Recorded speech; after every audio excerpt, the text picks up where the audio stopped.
Chapter 8. As I stride toward the elevator, I fling my bow to one side and my quiver to the other. I brushed past the gaping avoxes who guard the elevators and hit the number 12 button with my fist. The doors slide together and I zip upward. I actually make it back to my floor before the tears start running down my cheeks. I can hear the others calling me from the sitting room, but I fly down the hall into my room, bolt the door, and fling myself onto my bed. Then I really begin to sob. Now I've done it. Now I've ruined everything. If I'd stood even a ghost of a chance, it vanished when I sent that arrow flying at the game makers. What will they do to me now? Arrest me? Execute me? Cut my tongue and turn me into an avox so I can wait on the future tributes of Panem? What was I thinking, shooting at the game makers? Of course I wasn't. I was shooting at that apple because I was so angry at being ignored. I wasn't trying to kill one of them.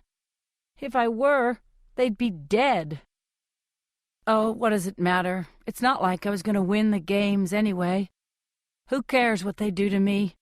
What really scares me is what they might do to my mother and Prim, how my family might suffer now because of my impulsiveness.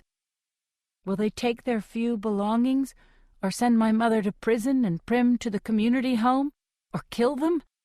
They wouldn't kill them, would they? Why not? What do they care? I should have stayed and apologized, or laughed like it was a big joke. Then maybe I would have found some leniency. But instead I stalked out of the place in the most disrespectful manner possible. Hamish and Effie are knocking on my door. I shout for them to go away, and eventually they do.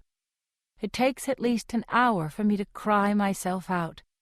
Then I just lay curled up on the bed, stroking the silken sheets, watching the sun set over the artificial candy capital. At first I expect guards to come for me, but as time passes it seems less likely. I calm down. They still need a girl tribute from District 12, don't they? If the game makers want to punish me, they can do it publicly. Wait until I'm in the arena and 6 starving wild animals on me. You can bet they'll make sure I don't have a bow and arrow to defend myself.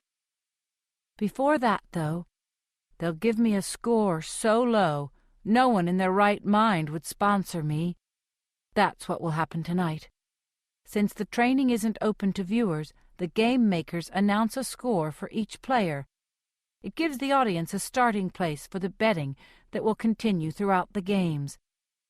The number, which is between 1 and 12, 1 being irredeemably bad and 12 being unattainably high, signifies the promise of the tribute.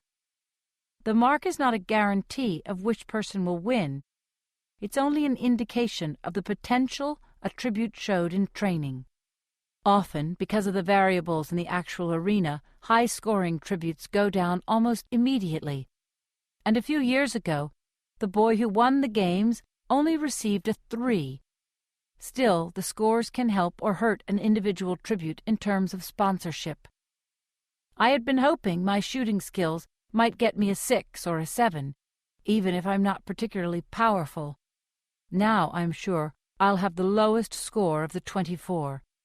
If no one sponsors me, my odds of staying alive decrease to almost 0. When Effie taps on the door to call me to dinner, I decide I may as well go. The scores will be televised tonight. It's not like I can hide what happened forever. I go to the bathroom and wash my face, but it's still red and splotchy. Everyone's waiting at the table, even Cinna and Portia. I wish the stylists hadn't shown up because for some reason I don't like the idea of disappointing them. It's as if I've thrown away all the good work they did on the opening ceremonies without a thought. I avoid looking at anyone as I take tiny spoonfuls of fish soup. The saltiness reminds me of my tears. The adults begin some chit-chat about the weather forecast, and I let my eyes meet Peta's. He raises his eyebrows. A question. What happened? I just give my head a small shake. Then, as they're serving the main course, I hear Hamish say, "Okay, enough small talk. Just how bad were you today?" Peter jumps in. I don't know that it mattered. By the time I showed up, no one even bothered to look at me. They were singing some kind of drinking song, I think. So I threw around some heavy objects until they told me I could go. That makes me feel a bit better. It's not like Peter attacked the game makers, but at least he was provoked too. "And you, sweetheart?" says Hamish. Somehow, Hamish calling me sweetheart ticks me off enough that I'm at least able to speak. "I shot an arrow at the game makers." Everyone stops eating. "You what?" The horror in Effie's voice confirms my worst suspicions. "I shot an arrow at them. Not actually at them, in their direction. It's like Peter said. I was shooting, and they were ignoring me, and I just lost my head. So I shot an apple out of their stupid roast pig's mouth," I say defiantly. "And what did they say?" says Cinna carefully. "Nothing, or I don't know. I walked out after that," I say. "Without being dismissed?" gasps Effie. "I dismissed myself," I said. I remember how I promised Prim that I really would try to win, and I feel like a ton of coal has dropped on me. "Well, that's that," says Hamish. Then he butters a roll. "Do you think they'll arrest me?" I ask. "Doubt it. Be a pain to replace you at this stage," says Hamish. "What about my family?" I say. "Will they punish them?" "Don't think so. Wouldn't make much sense. See, they'd have to reveal what happened in the training center for it to have any worthwhile effect on the population. People would need to know what you did. But they can't, since it's secret, so it'd be a waste of effort," says Hamish. "More likely, they'll make your life hell in the arena." "Well, they've already promised to do that to us anyway," says Peter. "Very true," says Hamish. And I realize the impossible has happened. They have actually cheered me up. Hamish picks up a pork chop with his fingers, which makes Effie frown, and dunks it in his wine. He rips off a hunk of meat and starts to chuckle. "What were their faces like?" I can feel the edges of my mouth tilting up. Shocked, terrified, ridiculous, some of them. An image pops into my mind. One man tripped backward into a bowl of punch. Hamish guffaws, and we all start laughing except Effie, although even she is suppressing a smile. "Well, it serves them right. It's their job to pay attention to you, and just because you come from District 12 is no excuse to ignore you." Then her eyes dart around as if she said something totally outrageous. "I'm sorry, but that's what I think," she says to no one in particular. "I'll get a very bad score," I say. "Scores only matter if they're very good. No one pays much attention to the bad or mediocre ones. For all they know, you could be hiding your talents to get a low score on purpose. People use that strategy," said Portia. "I hope that's how people interpret the 4 I'll probably get," says Peter. "If that. Really, is anything less impressive than watching a person pick up a heavy ball and throw it a couple of yards? One almost landed on my foot." I grin at him and realize that I'm starving. I cut off a piece of pork, dunk it in mashed potatoes, and start eating. It's okay. My family is safe. And if they are safe, no real harm has been done. After dinner, we go to the sitting room to watch the scores announced on television. First, they show a photo of the tribute, then flash their score below. The career tributes naturally get in the 8 to 10 range. Most of the other players average a 5. Surprisingly, little Rue comes up with a 7. I don't know what she showed the judges, but she's so tiny it must have been impressive. District 12 comes up last, as usual. Peter pulls an 8, so at least a couple of game makers must have been watching him. I dig my fingernails into my palms as my face comes up, expecting the worst. Then they're flashing the number 11 on the screen. 11? Effie Trinket lets out a squeal, and everybody is slapping me on the back and cheering and congratulating me. But it doesn't seem real. There must be a mistake. How could that happen? I ask Hamish. Guess they liked your temper, he says. They've got a show to put on. They need some players with some heat. Katniss, the girl who was on fire, says Cinna and gives me a hug. Oh, wait until you see your interview dress. More flames? I ask. Of a sort, he says mischievously. Peeta and I congratulate each other. Another awkward moment. We've both done well, but what does that mean for the other? I escape to my room as quickly as possible and burrow down under the covers. The stress of the day, particularly the crying, has worn me out. I drift off, reprieved, relieved, and with the number 11 still flashing behind my eyelids. At dawn, I lie in bed for a while, watching the sun come up on a beautiful morning. It's Sunday, a day off at home. I wonder if Gale is in the woods yet. Usually we devote all of Sunday to stocking up for the week. Rising early, hunting and gathering, then trading at the hob. I think of Gale without me. Both of us can hunt alone, but we're better as a pair, particularly if we're trying for bigger game. But also in littler things, having a partner lighten the load, could even make the arduous task of filling my family's table enjoyable. I had been struggling along on my own for about 6 months when I first ran into Gale in the woods. It was a Sunday in October, the air cool and pungent with dying things. I'd spent the morning competing with the squirrels for nuts, and the slightly warmer afternoon wading in shallow ponds, harvesting Katniss. The only meat I'd shot was a squirrel that had practically run over my toes in its quest for acorns. But the animals would still be afoot when the snow buried my other food sources. Having strayed farther afield than usual, I was hurrying back home, lugging my burlap sacks, when I came across a dead rabbit. It was hanging by its neck in a thin wire a foot above my head. About 15 yards away was another. I recognized the twitch-up snares because my father had used them. When the prey is caught, it's yanked into the air out of the reach of other hungry animals. I'd been trying to use snares all summer with no success, so I couldn't help dropping my sacks to examine this one. My fingers were just on the wire above one of the rabbits when a voice rang out. "That's dangerous!"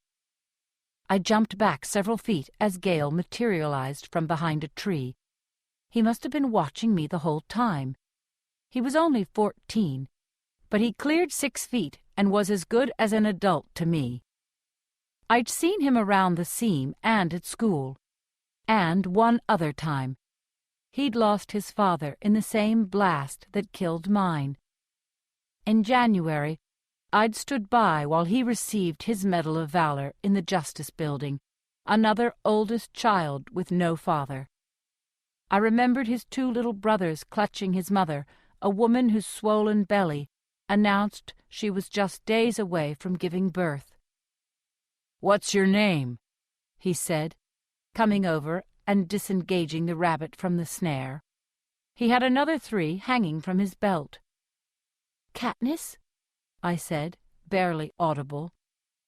"Well, catnip, stealing's punishable by death, or hadn't you heard?"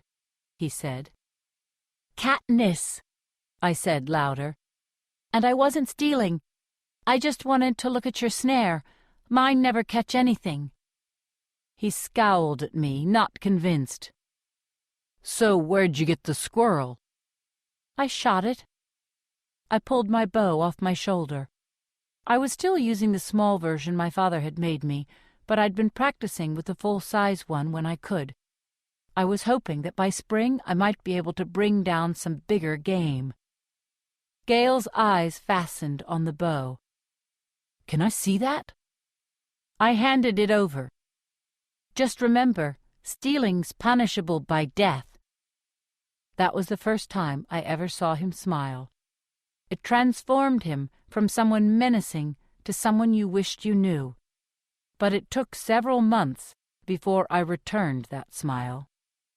We talked hunting then.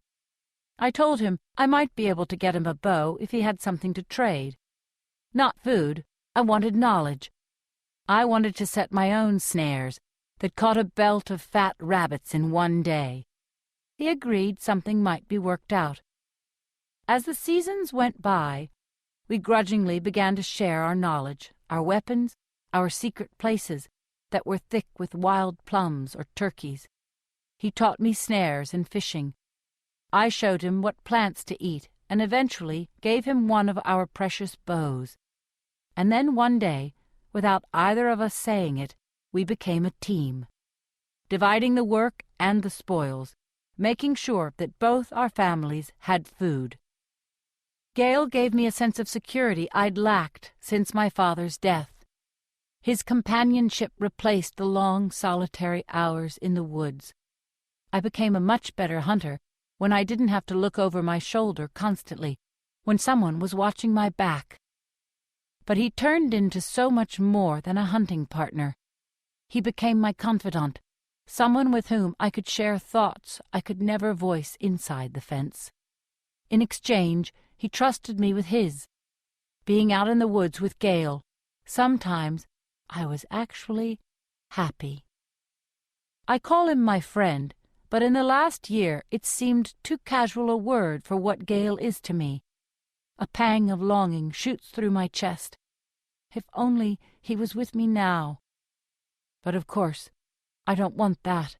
I don't want him in the arena, where he'd be dead in a few days. I just miss him. And I hate being so alone. Does he miss me? He must. I think of the 11 flashing under my name last night. I know exactly what he'd say to me. "Well, there's some room for improvement there." And then he'd give me a smile, and I'd return it without hesitating now. I can't help comparing what I have with Gale to what I'm pretending to have with Peter. How I never question Gale's motives, while I do nothing but doubt the latter's. It's not a fair comparison, really. Gale and I were thrown together by a mutual need to survive. Peter and I know the other's survival means our own death. How do you sidestep that? Effie's knocking at the door, reminding me there's another big day ahead. Tomorrow night will be our televised interviews. I guess the whole team will have their hands full readying us for that. I get up and take a quick shower, being a bit more careful about the buttons I hit, and head down to the dining room. Peter, Effie, and Hamish are huddled around the table, talking in hushed voices. That seems odd, but hunger wins out over curiosity, and I load up my plate with breakfast before I join them. The stew's made with tender chunks of lamb and dried plums today, perfect on the bed of wild rice. I've shoveled about halfway through the mound when I realize no one's talking. I take a big gulp of orange juice and wipe my mouth. "So, what's going on? You're coaching us on interviews today, right?" "That's right," says Hamish. "You don't have to wait until I'm done. I can listen and eat at the same time," I say. "Well, there's been a change of plans about our current approach," says Hamish. "What's that?" I ask. I'm not sure what our current approach is. Trying to appear mediocre in front of the other tributes is the last bit of strategy I remember. Hamish shrugs. PETA has asked to be coached separately.